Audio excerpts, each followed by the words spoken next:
DJing, which is like, I had planned my life around my DJ career, and I didn't realize I was doing that, but now I know that that's what I was doing. Okay, so this goes good to plan. Of course, it's not your parents' plan. They had other plans for you, but you had to go with your gut feeling. That's when I said to you before about having a big pair of kahunas to take the risk, to try to fight them and say, no, I know better. Mm-hmm. No. And I did. I had to fight them on it, and I knew, like, people always ask me, like, even to this day, like, what do I need to do to become a DJ? Like, girls as well, right? Yeah, please tell us. What do I need? What do we need to do to become a DJ? Like, honestly, like, to like, in this day and age, to have longevity, should I say, it takes a lot. Like, you really have to, like, want to do this. It's not like, like, you really, really want, like, back in the day, as you know, like, you had to spend money on records. You had to spend money on equipment. It wasn't like just laptop, plug it in and all that, right? It was an expensive hobby. So for me, I really, really wanted to do this because I was, willing to spend the money. I was willing to like sleep at the train station at 3 a.m, and like, so that I could get back home or whatever, or back to university, to my university halls and things like that. I'm like, there's not many people that would like go through that, right? Like, you have to really, really, really want to do it. Now everything is like so much easier that, it kind of, I don't know, like, do you agree? I mean, it is a little bit more easier. Do you want to tell you the truth? I should explain this to people, and I've spoken to other DJs about this as well. If you're doing this as a hobby, then you work the regular job and you put a little time into it and don't expect a big return. Yeah. If you want to do this as a career, not a job. A career, yeah, exactly. 24 hours a day on a 9-day week. What does that mean, everyone? You're always doing something with music or business, or you're constantly grafting, as you call in England. You graft. Yeah. You graft even when you're sleeping. You're thinking next moves. Yeah. If you're traveling, like you said, DJing. Like, I'm going to Tenerife in January. Like, I'm already thinking what I'm doing. I'm already working on records. I'm trying to get an album done. True House Stories. I'm working on a remix. I got this in Track Source. We got a Spotify release. You know what it's like. And if you don't put the time and balance, and that's the thing. And don't forget, if you have a family, meaning you're a parent, you got to play that juggling act too and be able to balance that with the music and all those wonderful things. So that's what it comes down to. Yeah, and I've been fortunate, fortunate, I don't know what the right thing to say is, but I've never had a job before. So, I mean, I had like a student job, like to buy records, but like, that was like in a supermarket or whatever, right? I worked in McDonald's when I was 16 or whatever, but never actually had a career, like a different career. I've always just DJ'd. This is all I've ever done. And that takes a lot, like, especially from a young age, because a lot of people would be like, no, I need to have something to fall back on, blah, blah, blah, blah, blah. But my life has literally just been about music. I went to university, I did music technology. Where's that going to get me? Do you know what I mean? It's not going to get me a job. I just knew that whatever I, did, it had to be this. So. Okay, so this brings me to the next part of this, because now as I'm learning, I'm actually reading the tea leaves, as we say. It's wonderful that you're explaining it, so I'm really getting a good grasp of it. So you're coming from the 90s, the same eras, like, I played through the whole 90s into the 2000s, and you are seeing the change. And you're developing your gigs, and you keep going. You're going one gig after another, strength to strength, as we call it, getting better and better. Magazines are taking a picture, and, the press is working. And all of a sudden, everything changes. This whole MySpace begins. And that was the beginning of it, MySpace, because you'll remember this. MySpace, everyone. Everybody remember MySpace? How many friends you had on MySpace? What's MySpace? That was your first Facebook, everybody. So when MySpace came, how did you see yourself developing this career of DJing now that you're going to be going into the next step? You know what's crazy is by the time MySpace came about, I had a job on the BBC because you did have a job. Yes, I was a radio presenter on the BBC. By the time MySpace was a thing, I was at university and I had more jobs than any human. I had like 5 jobs. I was like traveling, I was a promoter, I was like traveling on the weekends to different countries, and then coming back on like a Monday for lectures at university. And on top of that, I had my radio show at the BBC. It was just like chaos. Like my life, just like now, is still chaos, but it was like crazy. And so by the time like MySpace and like, you know, social media came about, I already had a long career. Like even like at that point, you know what I mean? I'd already made a name for myself. You know, people knew me in the scene, which is the reason why the BBC reached out to me to like pilot for a show. Like I never wanted to. If you were to ask me like, hey, do you want to present a radio show where you're on, like, there's a microphone in front of you? I was so shy. I wanted nothing to do with it. But they came to me because they were looking for like young talent and, you know, like someone that's in the scene, like been around for a bit or whatever. And I was like, okay, I guess. And all these things just kept falling into place. And while I was also studying at university, and it was, so social media and everything, I was like, see, this is why I love this show, people. Now we get the nitty gritty. We're opening the tea leaves. We're getting each piece and we're finding out that she didn't need no MySpace. Like I said, it was all word of mouth. Everything was word of mouth. So here's the thing. You go to BBC. Mm-hmm. Bring us down BBC's road. You're right now DJing. You're running lectures. You're doing all that. What goes on with this? Who confronts you, or is an agent? And how does this all come together, the BBC thing? Didn't have an agent. I basically just was approached by, can't remember, I was at a gig or something, and like one of the executives of the station was like, hey, I would really love it if you came in to do a pilot. I was like, who the hell are you? I don't know you, whatever. Anyway, they like followed up, called me, and they kept calling me and be like, hey, we want you to come and do a pilot for One Extra. We want you to come and do a pilot for this.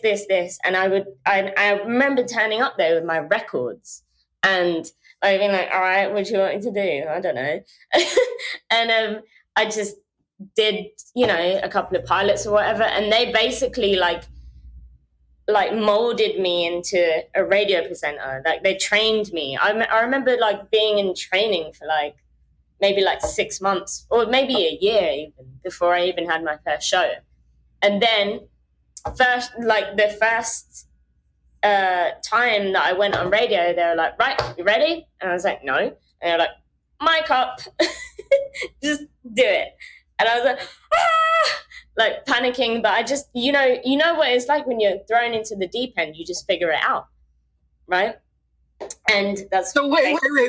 How does one train for 6 months? What's the training? Like, what's involved with training? Hi, I'm Kayper. Hello, BBC. What they get?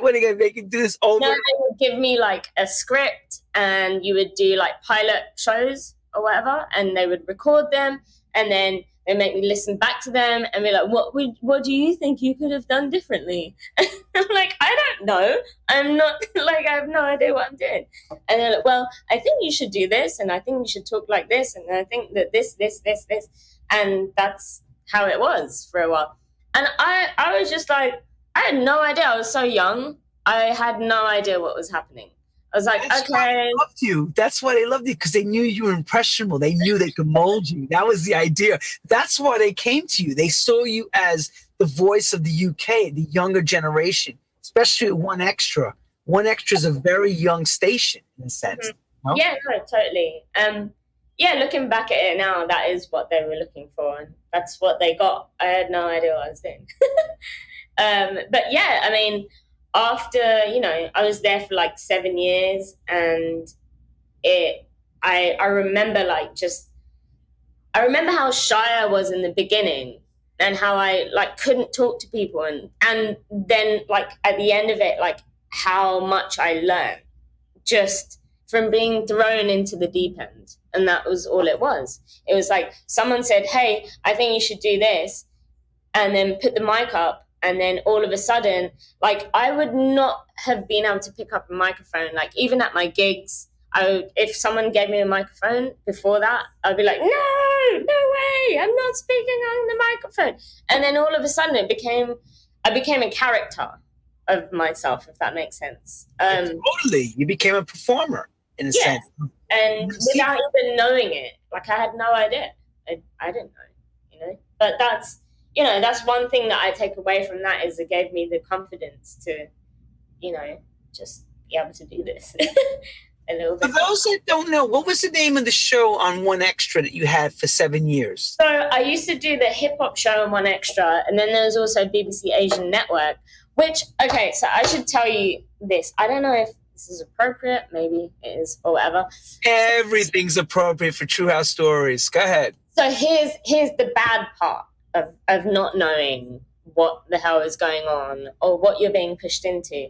I didn't know that I was being groomed to be the brown girl, the brown Annie Mac, the brown face of the brown station. I found, like, looking back and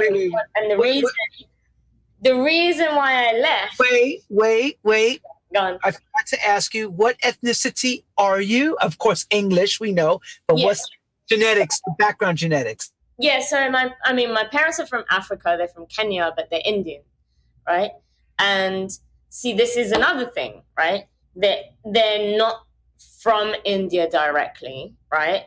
I did not grow up listening to Indian music. I didn't grow up listening to, you know, Bhangra, Bollywood, or anything like that.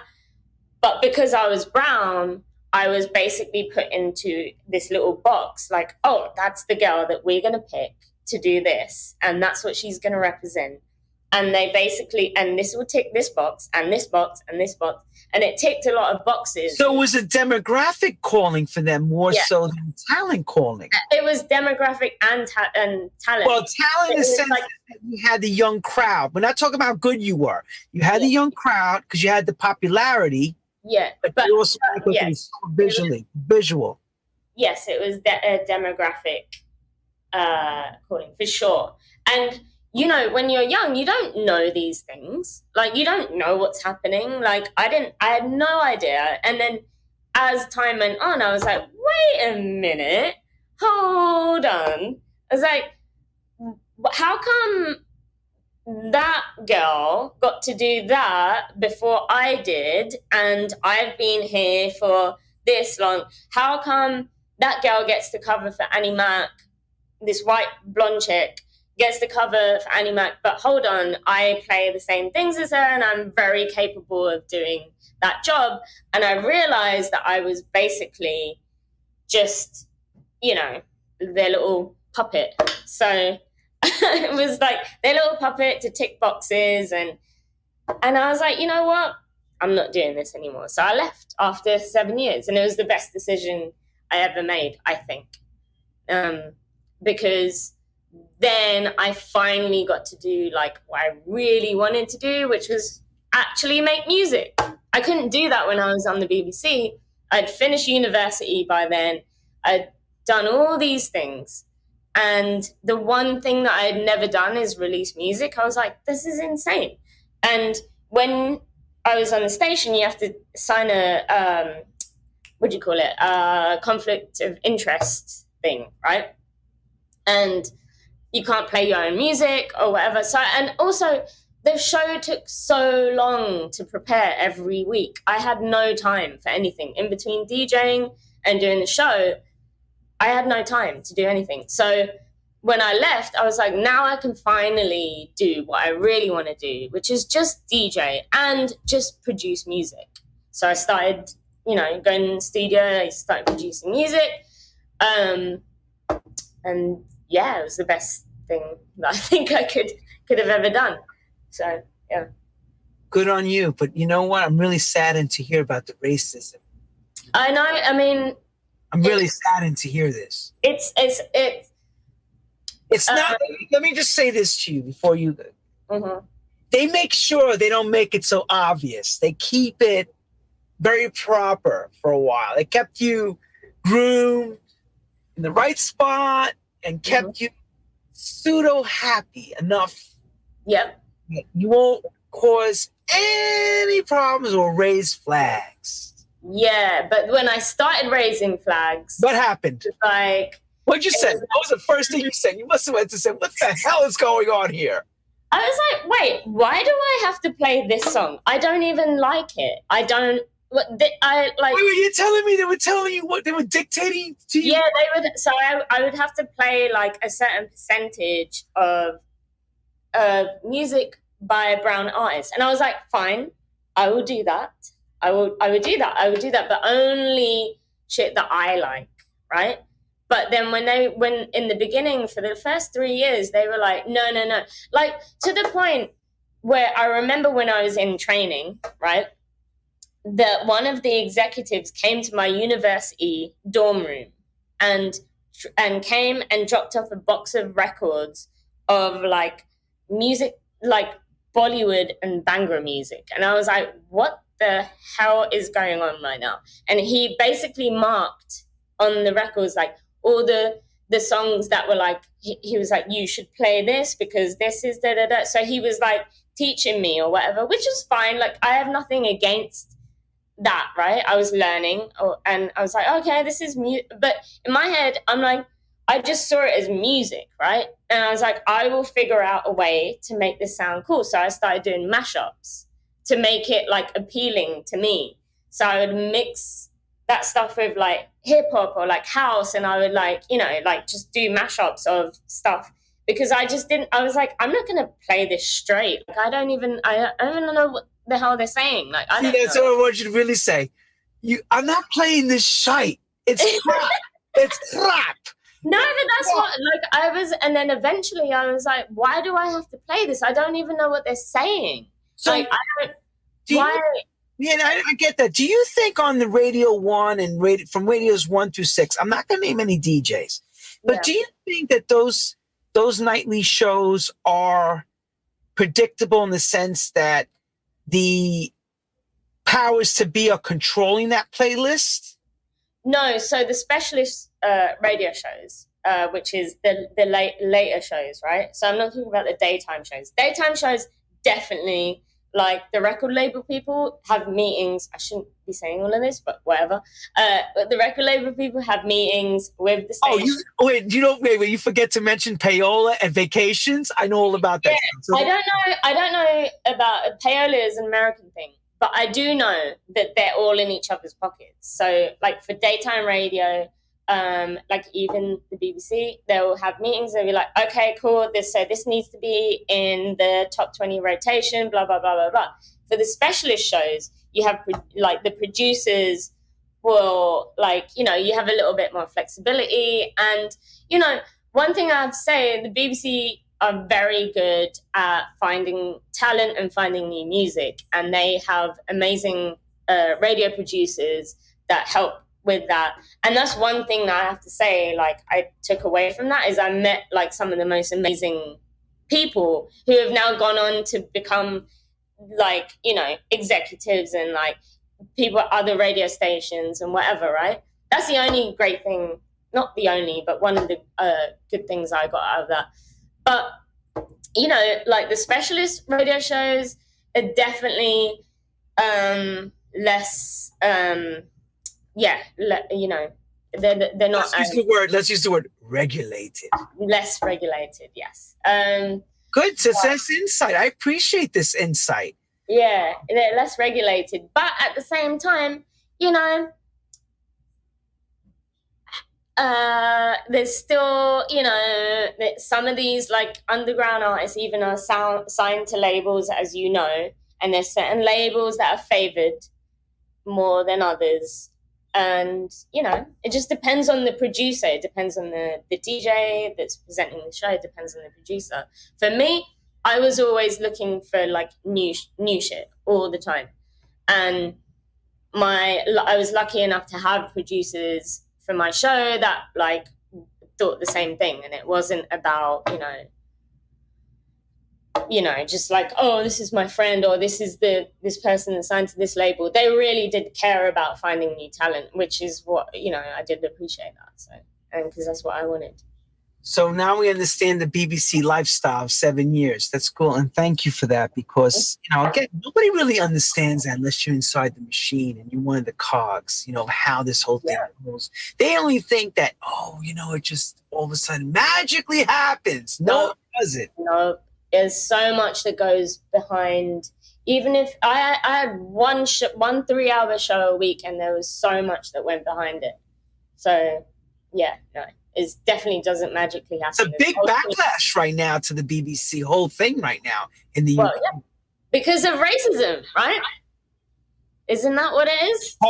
And also nobody wants to pay that gosh damn tax to them anymore either. Oh, that's always been going on. Like the programming tax, it's like, ooh. Oh, trust me. Because the thing is, the BBC is funded by taxpayers' money, right? And when you're paying tax to fund this radio station and they're not giving you what you want, or they're controlling, then why should you be paying for it? Do you know what I mean? But so there's always been protests outside every like major BBC building in London, well, the main one. It's crazy, but that's always been the thing. So, yeah. Now I understand why you're so famous now. I get it now, because, the light of BBC shining on your name for such a long time does some funny things.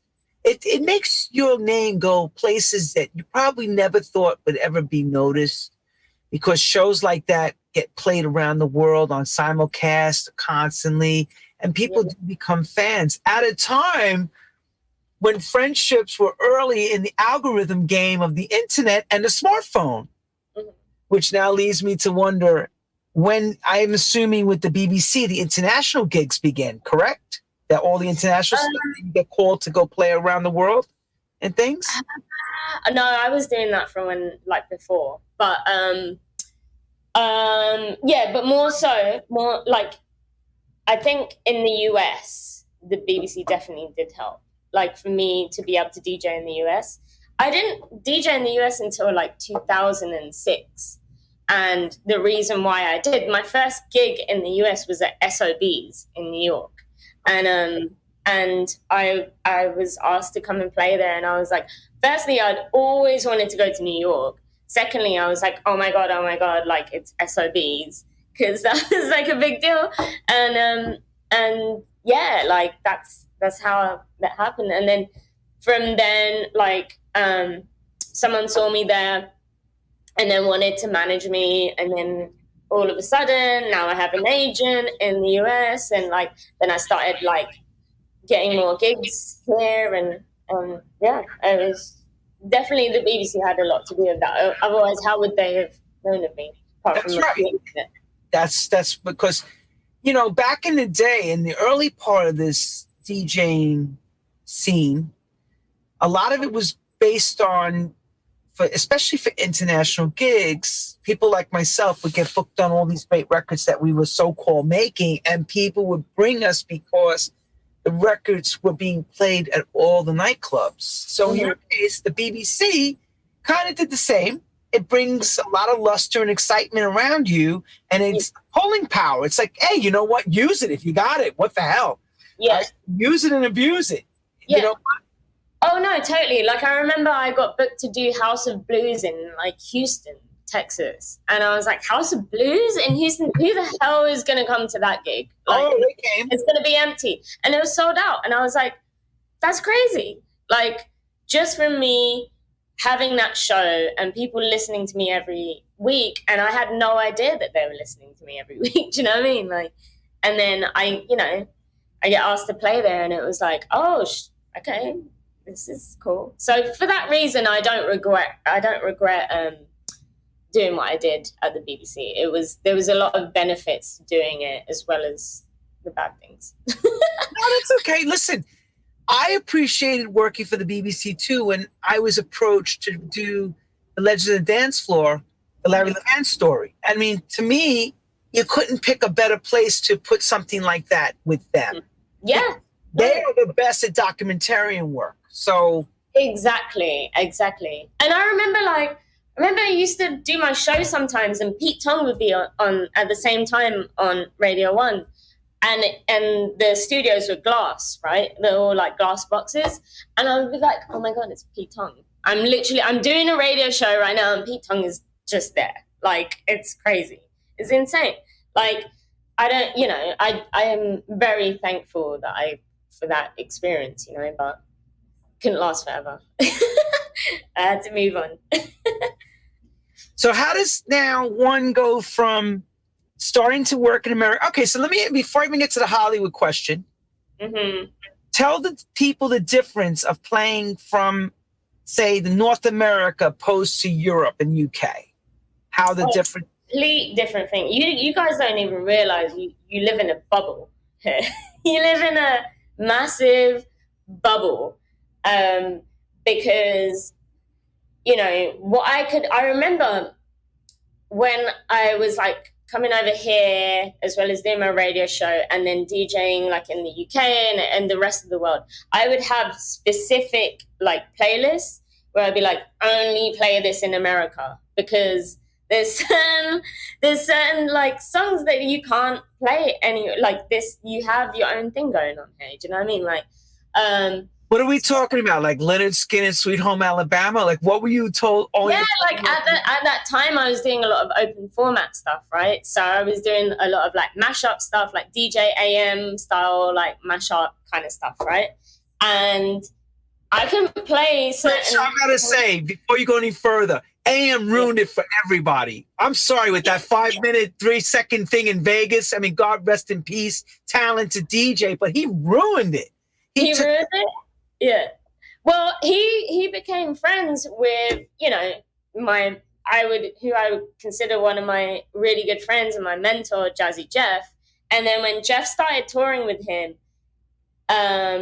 I was like, oh, okay, so I guess he's cool then, and that's fine, and okay, this is what everyone wants. So when I would come to America, people would actually say to me, do an AM type set. And I would be like, what the hell does that mean? What, like in the morning? What does that mean? No, DJ AM. And I'm like, oh, okay.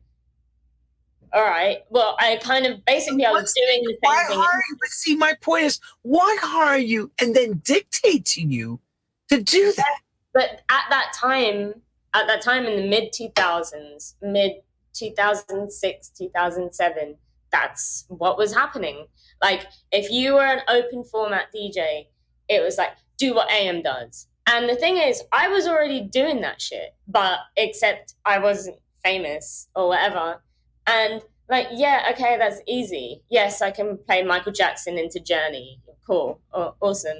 I can do that. I do that at Bungalow 8. Like, it's fine in London. Like, I know how to do it. So I would just come over here and I would just do that. And people were like, okay, this is amazing. And I'm like, no, it's kind of not, but whatever, I can do it. So yeah, I was just like getting booked to do open format gigs where I was like playing mashups and, all this stuff. And to be honest, it did kickstart my career in the US, being able to do that. But also, it's bullshit. It's bullshit at the same time. That's what I want to hear you say. It is bullshit, basically. It's bullshit at the same time. Because I was like, well... Because basically we want you to play like a radio, basically. Play all the radio hits, but do them real quick. Get them in and out, in and out, in and out, in and out, in and out, right? Do them real quick and then do like little routines in between and blah, blah, blah, blah, blah. Okay, cool. Been doing that for a very long time. It's not because I'm trying to be DJ AM. I've just been doing that. And it just so happens that you like that. And that's what, you know, it just works. Like, fine. Okay, cool. So yeah, for a long time, I was doing that. And honestly, like, you know, when the money comes, you're just like, okay, fuck it. I'll just do it. I'll just do it. And that's what I did for a very long time. And then that American crowd is stupid. I'm sorry. And I'm American. I'm going to tell you straight up. People writing that stuff. Yeah, the Americans were sort of stupid. Yeah, I remember. That was a table service nonsense, too. They wanted that, like... That's where it all started, right? Because, before, like, what, 2000 and... There was no such thing like that table service. There was no such thing. Or should I say bottle service, right? Bottle service. You know the thing that... annoys the shit out of me, like, about America, is the fact that you guys say dance party. What the fuck what else are you supposed to do? Am I allowed to swear this much? I'm so sorry. I'm so sorry if I'm swearing. No, it's fine. It's fine. But what do you mean? Who's telling you dance party? So for a long time, I've heard this phrase like, oh, like it's really cool. It's a dance party. Like, what do you mean it's a dance party? Of course, it's a dance party. That's what you're supposed to. Well, you gotta understand why. Because there was a categorization of a rock party and dance party. No, not as in dance, as in genre. It means like people dance at that. Oh, what does they mean? I know exactly what they mean. Because it rocks. Yeah.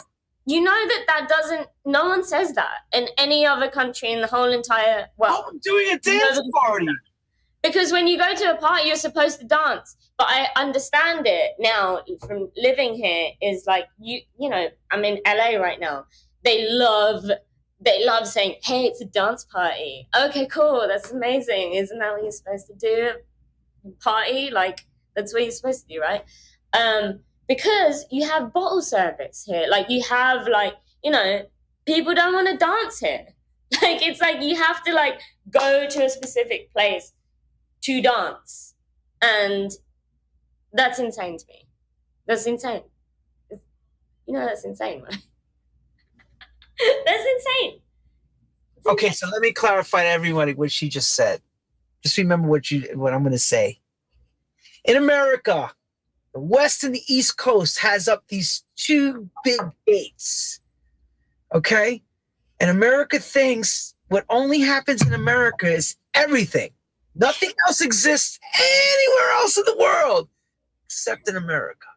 Until they travel abroad and they go, yes. Oh my God, it's a whole other world. I would encourage anyone, like, if you've never left this country, please just figure out a way to get your passport. If you want to go to a festival, go to like Kayper. Barcelona, go to Spain, there's so many places that you can go. Kayper, hold on. Yeah. You tell people about going away from New York, where's the first place they say? I'm going to Florida. Right? Wait. I'm going to, most of the people in New York, what do they say? Oh, I'm going down to Florida. Have you been anywhere else? No. I'm going to Tulum. That's it. Tulum. I'm sorry. Oh, Tulum is not abroad, guys. Yeah, but here's the thing about Tulum. Tulum is a bunch of people from New York that go there to party. Exactly. So they never leave each other. Yes. Cabo doesn't count, guys. You know, St. Bart's does not count. Go somewhere else. Go to Spain. Go to Europe. You know, go to Thailand. Like, you know what I mean? Like, go and rave somewhere else because this is not just it. You know, yeah. See how real we get? You haven't explored or you haven't learned until you travel and you assimilate with the people from the place. Mm-hmm. We have learned over the years because culturally for me, I've spent so much time in UK, Europe, all around the world playing, like you, music. You get to learn an education that is invaluable. Your life and your let's put it like this. Your vision, your blinders come off because, even living in England, people think the same way like America in a sense. Everything that's happening there is only there. Nothing else exists because you're in an island mentality, right? Mm-hmm. Say in America, where are Australia? Same thing. Australia, they're far away from everything. It's where it is. But when you start to have to travel, deal with people's languages, deal with their economy, deal with, the stress of everything, these things change you. Yeah. No, they do. Like, go to Germany and then, listen to house music. It's completely different. Completely different. Oh, my God. Go to my biggest dream is to DJ at the Love Parade in Berlin. That's if I get to do that, that's it. I'm just gonna retire and that's it. Do you know what I mean? Like, I will be Carl Cox at the Love Parade and DJ in front of millions of people. I've done something similar at the Notting Hill Carnival, but it's not the Love Parade in Berlin. That is my ultimate dream. Yeah, man. If you want to listen to music, travel. There's so much music out there. There's so many different vibes and so many different cultures. Yeah, but Kayper, you ask people this. Look, many years I was space resident in Ibiza. I invited people from New York. Oh, I'm coming, Lenny. I want to come. When you get the house and you say to them, okay, I have the rooms. You could come stay with me. None of them wanted to come. They were afraid to travel abroad. It was like, but I'm here. I'll get you from the airport. No, but you told me for years I would come. And they never came. It's just, you know what it is? It's a fear factor thing. It's the unknown. It's the fear of, they're not going to feel comfortable in the surroundings. It's well, I also think it's how, how I say that you guys live in a bubble. I honestly do believe that because of, if you watch your news, they don't report about anything else apart from American news. Everything is based around what happens in this country, right? Whereas if you in the UK, I was so used to watching, BBC News, and then you would just know what's going on in different countries, right? Being here, especially for 2 years, not going home, right? I've realized how much information I am not being told living in this country. I'm not trying to shit on this country, by the way. There's so many things about this country. No, you're explaining from the outside and now being in the inside. Yeah. And knowing the difference. And that's a different thing. The outside. Inside now being part of the system and used to being certain things in your life that are normal are not normal here. No, they're not. And honestly, I have to say one thing, what happened in the last few years, or what happened last year with, the election, Black Lives Matter, all of the things, George Floyd, and all of the things that happened. I had no idea. No one knows about what is happening over here. It is also we do, but not to the extent. I didn't know the extent of how bad it was until I was here in it, and I'm being fed news every single day about the same every single day, right? I didn't know, I had no idea, and it made me it opened my eyes a lot as well. So I'm saying you live in a bubble, but there's also the bubble. There's also in England, they wouldn't report on certain things that is a part of your everyday life here. It's crazy. Well, let's be clear as well. All the people that love Trump, I understand you're watching the show and you all know my position on Trump, but I will say this. Every day felt like it was a fire in that White House in patrol. I'm serious. There was so much stuff going on every day with him coming out with the reports on COVID. It was just overwhelming. I just couldn't take it anymore. It was a Trump show every day, all day. But that's the thing, like, it's not like that anywhere else. Like, if I were, like, if I was back home in the UK, you don't hear about Trump every single day. It was like, I knew when I was here that, like, you're just being fed, like, what they want you to hear every single day. And that's what it is. But as long as you know, then that's fine. But, like, it's crazy. So now that you're our BBC correspondent, now I'm going to take you out of BBC, and I got to bring you into the most important part that I briefed about from my people. Mm-hmm. Now, you've been blessed to play for the Hollywood stars like Rihanna and stuff. Mm-hmm. Who was the first that came to you and asked you about playing for them at one of their private events? Who was the first? I did a lot of, like, celebrity things because that was a thing in the mid-2000s. It was like, oh, okay, you DJ for celebrities, cool, amazing. I didn't care, but I just did it because, whatever. But I remember when I was on the BBC, I remember, like, my agent was like, oh, you're doing this gig, I can't tell you who it's for. And I was like, really? Like, how am I supposed to prep for this gig if you can't tell me who it is? And he was like, trust me, you can't tell me. Like, just do your thing. Basically, turns out that it was, like, Chris Martin from Coldplay who had booked me to DJ for Gwyneth Paltrow when he was married to her. And it was her 40th birthday. And he actually, I didn't know this, but they used to listen to my radio show every week. And they would listen to it religiously every single Friday when they were at home. And he booked me as a surprise for her. So I was like, wait, what? And so I get there and I have no idea whose gig it is. I'm like, I don't know what I'm supposed to do, like, whatever. And then he, like, pops out. He's like, oh, hey, Kayper. And I'm like, huh? I'm like, what's going on here?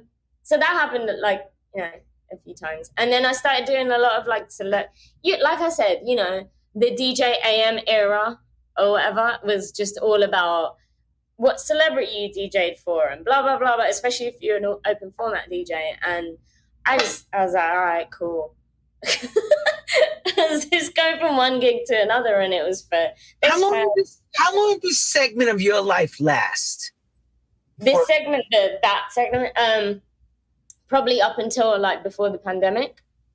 Oh, so you were going for a while with that, like 13 years.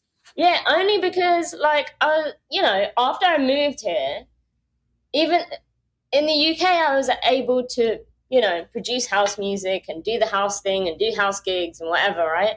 In the US, I only really had an open format DJ career. Like, no one knew me as a house DJ, right? And I was miserable. I was absolutely miserable, like, doing those gigs, because it wasn't me. Like, I didn't want to do that anymore. Like, I was miserable. I would, like, go to my gigs and it was just like autopilot. I was like, okay, cool. I still do the gigs well, I think, still did what I had to do, did it, but I hated it. And because... Well, you know why? Because as a consummate professional, you'll complain all the way to the gig, but the minute the thing turns on, showtime. And then I would just, like, exactly. I'd be like, oh, why? And then, like, and then once you're in front, you're like, all right, just do it, blah, blah, blah. And transforming, scratching, up, down, turning. And I was on a hamster wheel. The best way I can describe it was I was on a hamster wheel of doing the same thing over and over again, but nothing was what I wanted to do. So really and truly, the pandemic was a blessing in disguise for me, because I was actually able to be like, you know what? I'm not going to do that anymore. I'm going to play house music. This is what I enjoy doing. This is what, like, feeds my soul, makes me feel good.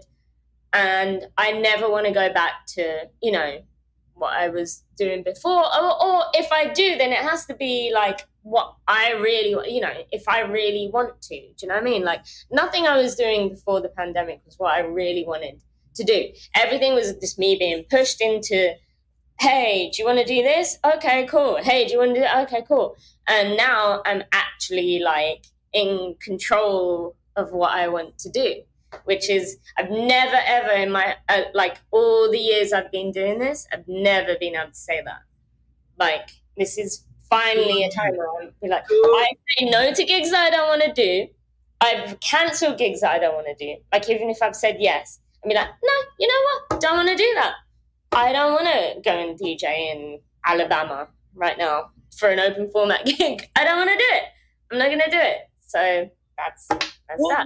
Why would you leave the UK to come live in America? What was the driving reason to do that move? So, I mean, to be honest, I say it's because my husband's American and I got married. That's not really the reason, because he could have moved to the UK. The reason is the UK is a small place. You know, it's a small place, and I really do feel like I've grown so much as a person, like moving here. Like there's not many people that could do what I did, right? So I was like you said, I just have done things like in my life. I just like go with it, just deal with it, go with it. I have balls, you know what I mean? It takes a lot of balls to move to another country and do what I've done. So honestly, I was like up for the challenge. It's like, cool. Okay, I've been, touring here for a while before I was living here. But I was like, you know what? Let's just see what happens. The US is a big place. In 2020 hindsight, do you believe was the best decision? Yes, I do. I wish that I could have continued to travel around the world more. But what happened when I moved here was like, you start thinking about how long it takes. You know, when you live in the UK, you're in the middle, right? So it doesn't feel like, oh my God, it's so far to get to Asia. Like, do you know what I mean? And when I moved here, I had to like pick and choose what was worth me traveling for. And for that reason, maybe I stopped traveling the world as much, and I kind of have been sticking to the US, which I think I'm going to change that. Like maybe now that I don't know. But was it a good decision? I think so. I think I've grown so much as a person living here. And I'm a different person to who I was like 5 years ago. Do you know what I mean? I know so many more things. Kayper, is the American dream real? What they talk about? Yes, absolutely, 110%. The American dream is real. If you have the balls to do it, like follow through, it's real. It's real. Honestly, like I can go back home to the UK. I can go back to Croydon, and not to say that this is a bad thing or whatever, but like sometimes when I went, before the pandemic, when I would go home, I'd be like, it's like I never left, because everyone is doing the same thing over and over again. Like, and, I just bought a house in Brooklyn. Like, who would have thought? Me? Buy a whole entire house in Brooklyn? Like, that's insane. But, how I did that is I just believed, I guess, in the American dream. I came here, I invested, saved all my money, like whatever, and I was able to do it. Like people, like you have to understand that, like, especially where I come from, people look at like the US as like such a big deal. It's like, oh my God, you moved to America? That's crazy. Like, and I'm like, wow, I'm doing it. It's crazy. I own a house in Brooklyn. Never thought that would happen. That like 16-year-old little girl that was, asking for milk crates to DJ on so that I could DJ. I had no idea that this is what it would lead to, So yeah, the American dream is a real thing. And the last and final part, because I'll let you wrap this up, the projection of what the future is going to bring you as you keep on this journey. I think just to continue on this path of like just knowing what I want to, knowing what I want to do and actually like following through instead of like pleasing other people all the time, which is what I felt like I was doing before.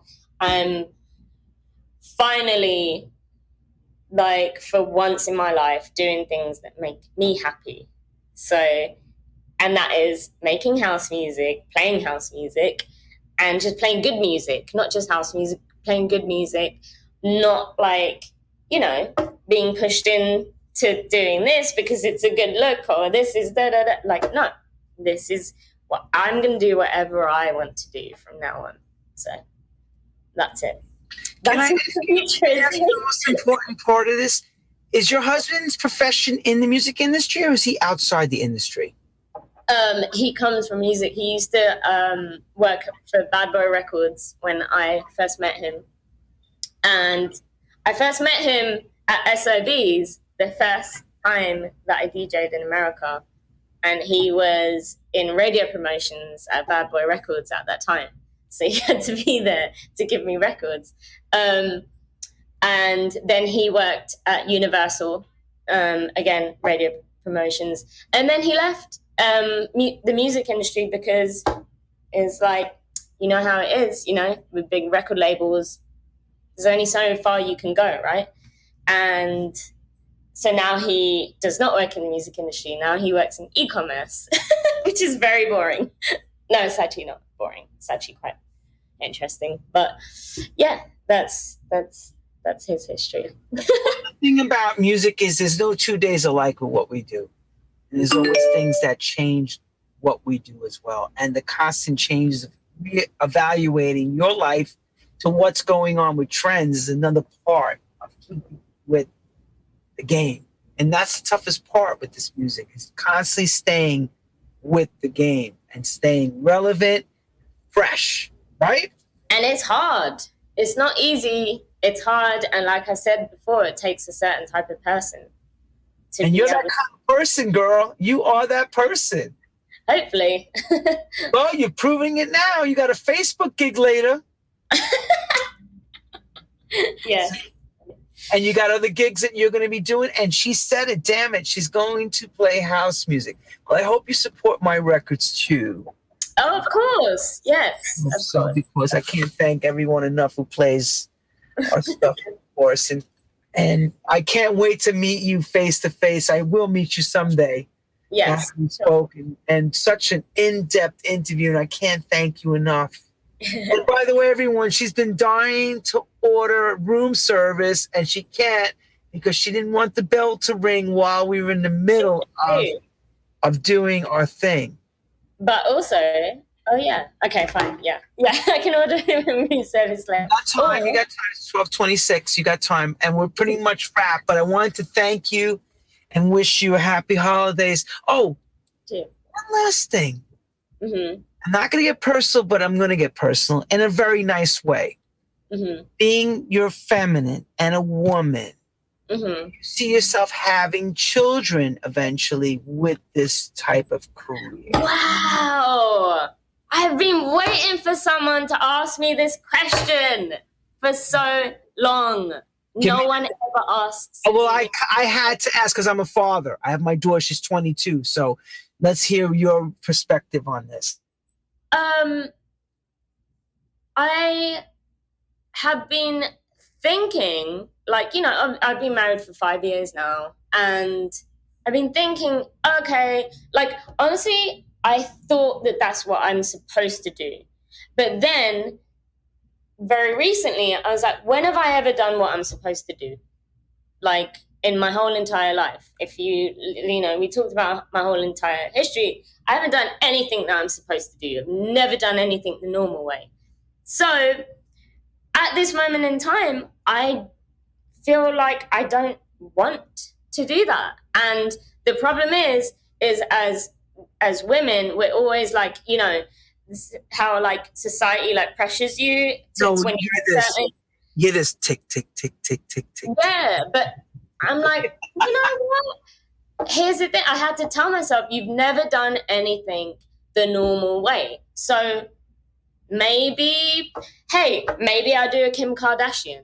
Like, I don't feel ready at this moment in time to have kids. I don't want to have kids at this time. And I feel like when you get to a certain age, like women are so scared of just being like, I want to have kids. You know what I mean? Like we're so like scared of saying that because you're like so expected to have kids by a certain age. Like, no, I'm 38 years old. I'll figure it out. Like, I don't want to do it if I don't really feel it inside. And a lot of people have been like, oh, you'll regret it if you don't. Well, I'll figure out a way. I'll figure out a way, just as I always have. Like, someone said something to me recently on my birthday, actually. My friend was like, hey, what did you wish for? And then before I could even answer, he was like, never mind, I already know. He was like, you didn't wish for anything because you just make it happen, right? And I was like, that's right. That's all I've ever done is just make it happen. So whatever I want, I will make it happen when the time is right. But kids, I have so much more to do. So no. Let's speak from the male perspective now. Is the husband asking, are you ready? Or is he just leaving it like, okay, let's do what you want to do when its time is right? I'm very blessed to have a husband that just supports everything that I You are very lucky, God, yeah. Because that's always the problem with women DJs is that the man feels like he's left alone or he's not important. Can you imagine, like, look, I'm not saying that it's impossible, but if I had the way that I am with my dog, first of all, right, I can't even imagine what I would be like with a child where, like, I want to be with my dog all the time. So if I have a child, I know, like, I want to, I don't want to be that kind of mum that is like running around all the time and going to work. That's what my parents were like. They were always like at work. Do you know what I mean? Like, and I had my grandmother look after me. Like, I don't want to do that. Do you know what I mean? Like, it has to be the right time where, like, maybe in a couple of years I might be like, listen, I'm gonna slow down on the DJing. I'm not gonna DJ. Maybe I'm just gonna sit at home and produce, and that's all I'm gonna do. But at this moment in time, as a traveling DJ, I just don't see it being a good idea. Like, that's not what I want to do. Do you know what I mean? I have so much more to do. And yeah, no. I'll figure it out. Writing that book. That book is going to come, the Kayper book. Tagging all the way to open format, and actually how to keep a balance with a family. Yeah. I don't know, man. I just don't believe in doing everything by the book. I just don't believe in it, Don't do it by the book. I've never done anything by the book, so. And why should you now? I think that would mess up your MO. Your MO is not do it by the book. Go against the grain. Exactly. You're the salmon that swims up against the water. You don't go down. You don't go downstream. You go upstream. Everybody's taking it easy. You're going upstream. You're doing it a little differently. And that's what makes you. God, good on you. And bless that road, that path you're on, because that path is showing that it's working, it's plentiful, and you are very lucky and blessed that it's all going your way. Couldn't ask for a better situation. Yes. Easy. Thank you so much. Happy holidays. Good luck. Rock on with house music. Keep it going. Okay. I will do. Thank you so much. Have a great day. And I want to just say this. I got to advertise my next week. I got another UK coming, Chad Jackson, another DJ, another legend coming on. Tell his story right here on Trust Stories. The last show of the year, everybody. And then I'm taking a break for the holidays. Nice. 72 episodes. I deserve a break. 72 episodes. I deserve a break. I don't have BBC to say to me, okay, we're taking a month off. No, I don't have BBC. Yeah. So I have to do what I do. Again, thank you so much, Kayper. Thank you. Take care. Rock on. Thank you so much. Have a great night. And thank you, everyone around the world. Have a great evening. See you all next week. Take care.